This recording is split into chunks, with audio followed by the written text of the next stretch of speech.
Okay, so someone sent me a little bit of video. I think it's called Beyond the Headlines by GBN in Grenada.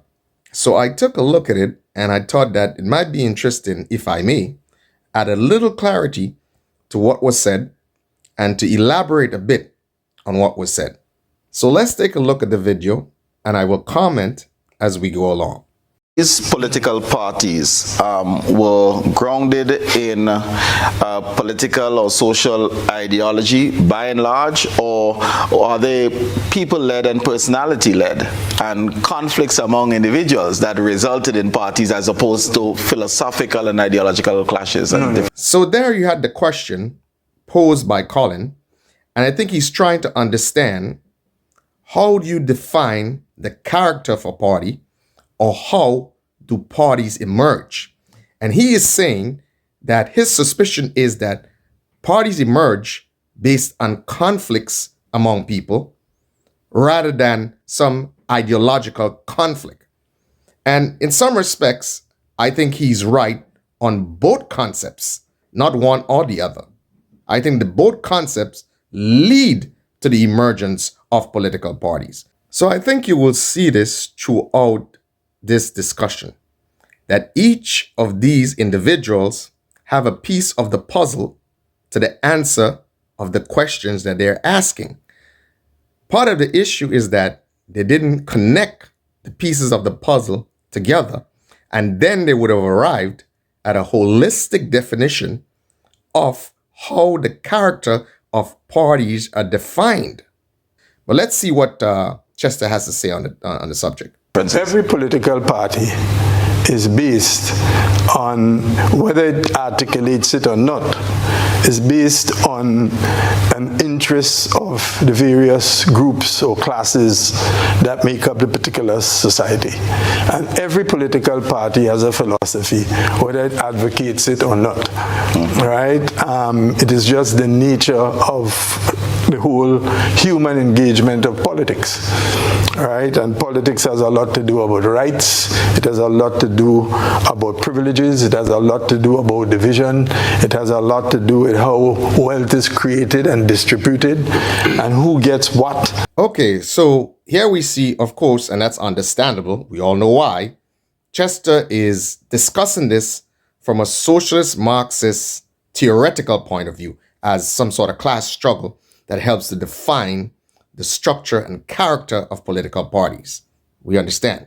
But what I found that he said that was actually very true, and there's no dispute, is that political parties have some sort of ideological platform, whether or not they advocated or are explicit about that platform. That is true. Right. Let me just ask Willie, do you agree that every political party has an ideology or philosophy, and as Chester said, whether it articulates it or not? I struggle to see the non-articulation of a philosophy as a philosophy being present. In other words, if you can't see it, does it exist? Well, Colin is suspicious about the existence of an ideological platform or policy platform because he thinks that you have to explicitly see. The problem is that it depends on who is looking. Is that person astute enough to understand political dynamics? Now, we have to be honest.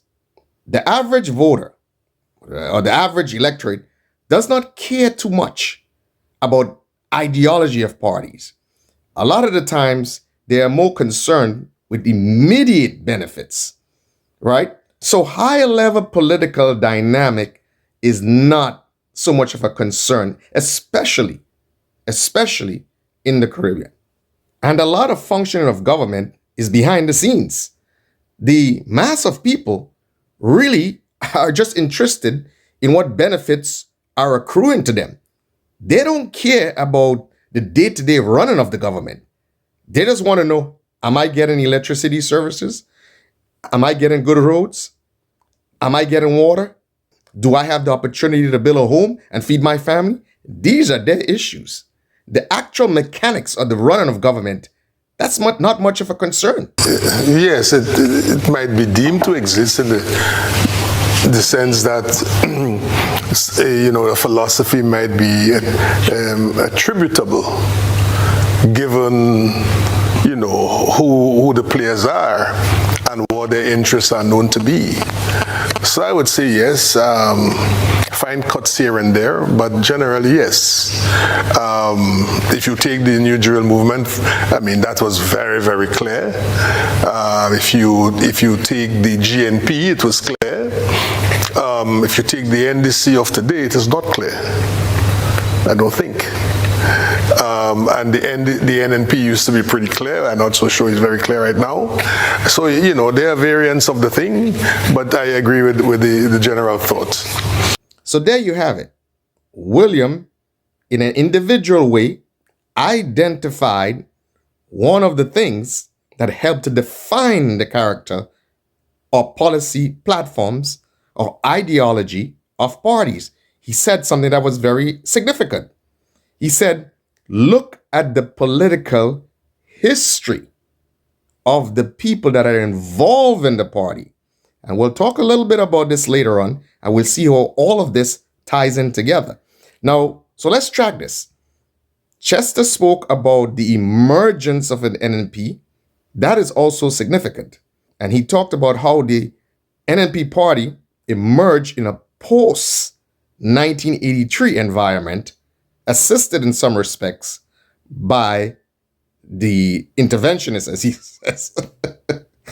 All right, so let's listen now what the political scientist Peter has to say. How has socioeconomic... I remind you that we have a political scientist here. No. So and certainly would invite Peter to weigh in, because the question is whether or not, because it is a regional question. It's not just a Grenadian issue, I suspect. Well, that's Peter.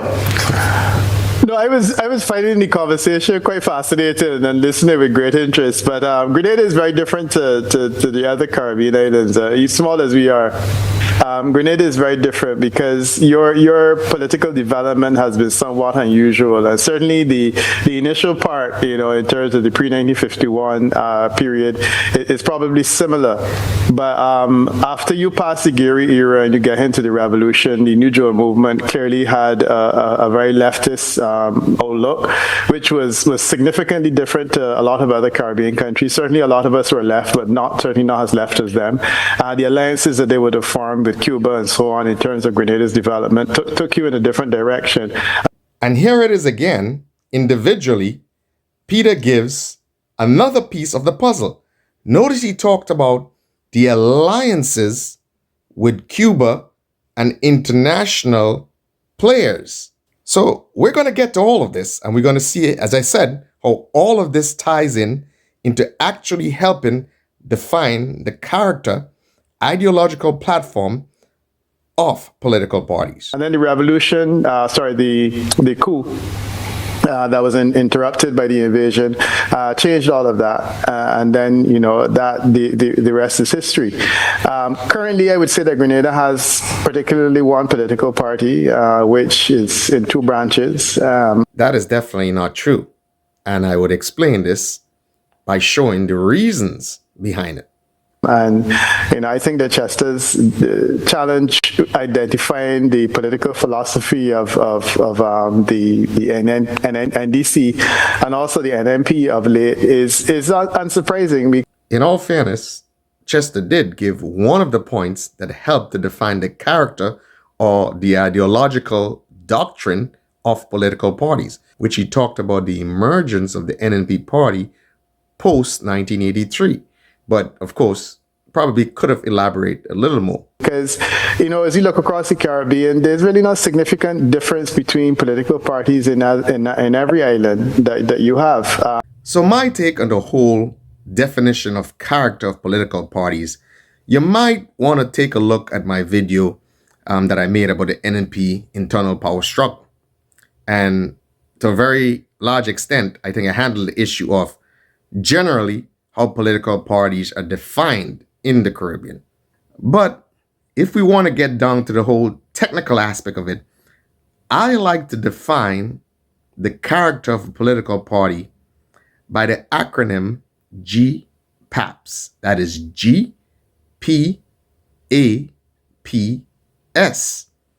And what do I mean by that? Now, the G stands for the genesis of the party, the birth of the party, the circumstances of the birth of the party.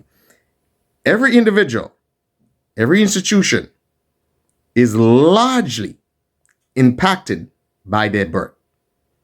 Whatever circumstance that you were born into has a major impact on your future and what you become.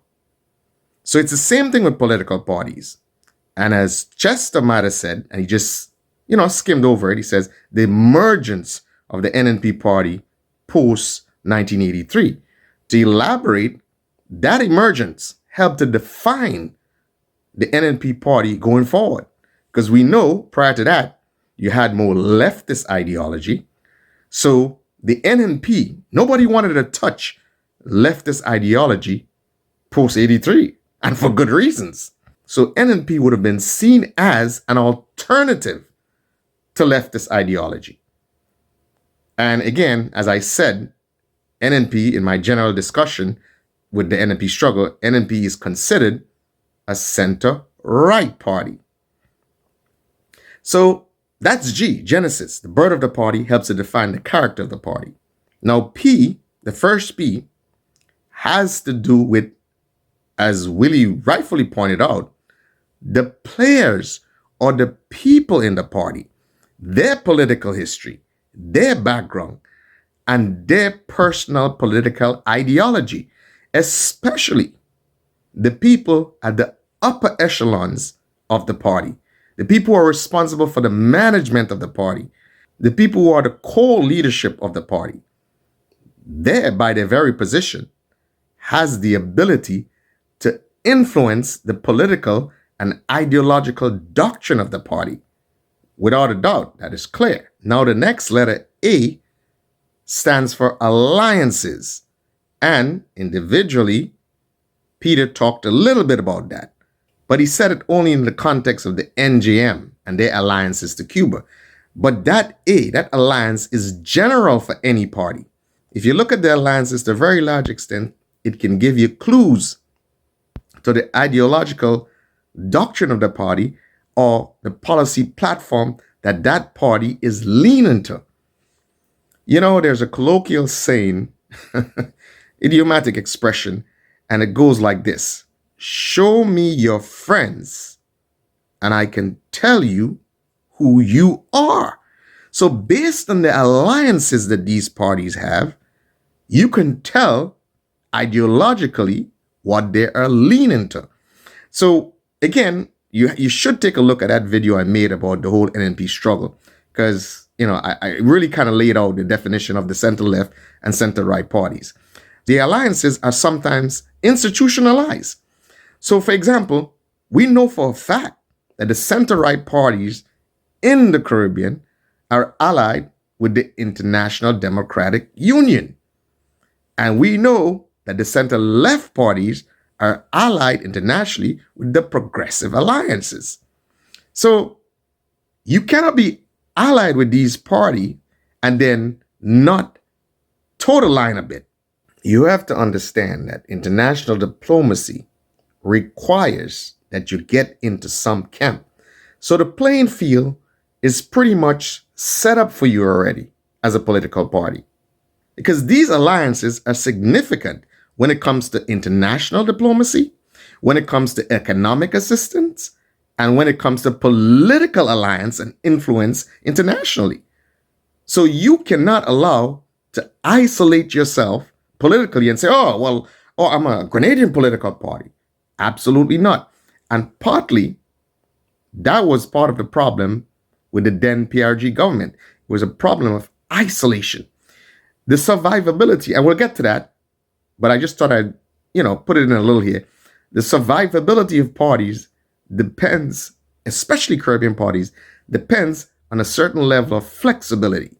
And that is why you saw Maurice Bishop, realizing that, made an attempt to sort of create some sort of cordial relationship with the United States. And it is said that hardliners in his party did not appreciate that and pretty much thought that he had gone soft. But it seemed like there was problems brewing in the PRG government. I mean, there's allegations of him taking a different route from the then Pearls Airport because of fear of some possible plot. Everything was kept secret. Nobody knew when he was coming back or what route he was taking back. There were even allegations that there was an agreed upon position prior to leaving Grenada. And then on his way back, he totally reversed course. Okay, so we understand alliances, and now they even have a Caribbean Democratic Union, a more regional alliance, and you may see a Caribbean Democratic Union. So let's talk about the other P. The other P is what I like to define as political pressure, international political pressure, and regional political pressure. And that is significant. And that P and the last S kind of ties in together. So based on the political pressure and based on the power brokers that are actually in power in these so-called first world countries, then it has a major impact on what's happening in the Caribbean and the rest of the world.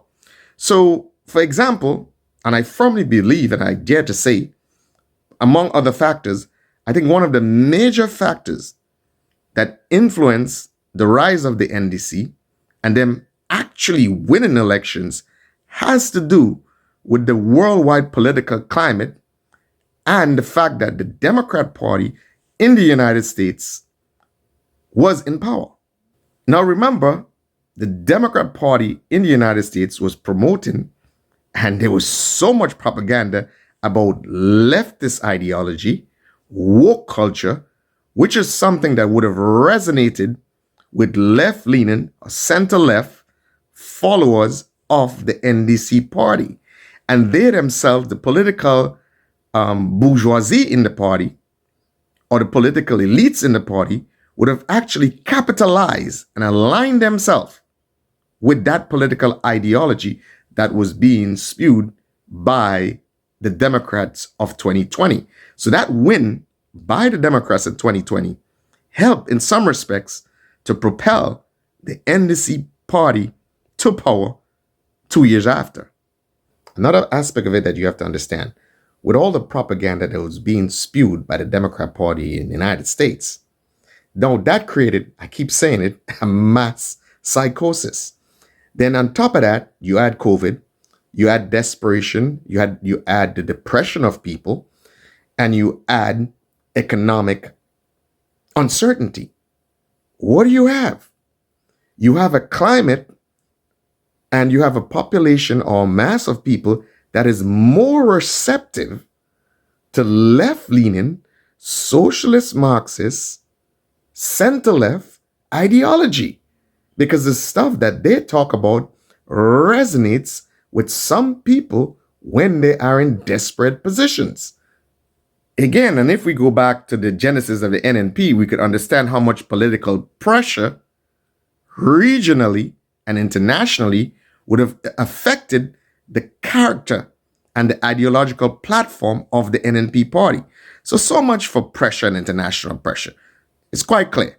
International pressure is going to determine how much economic assistance you get, and international pressure comes to social, there's a social aspect of it, through propaganda, through social media, through television. So there's a lot of influences there. We understand that that definitely affects the character locally of a particular party.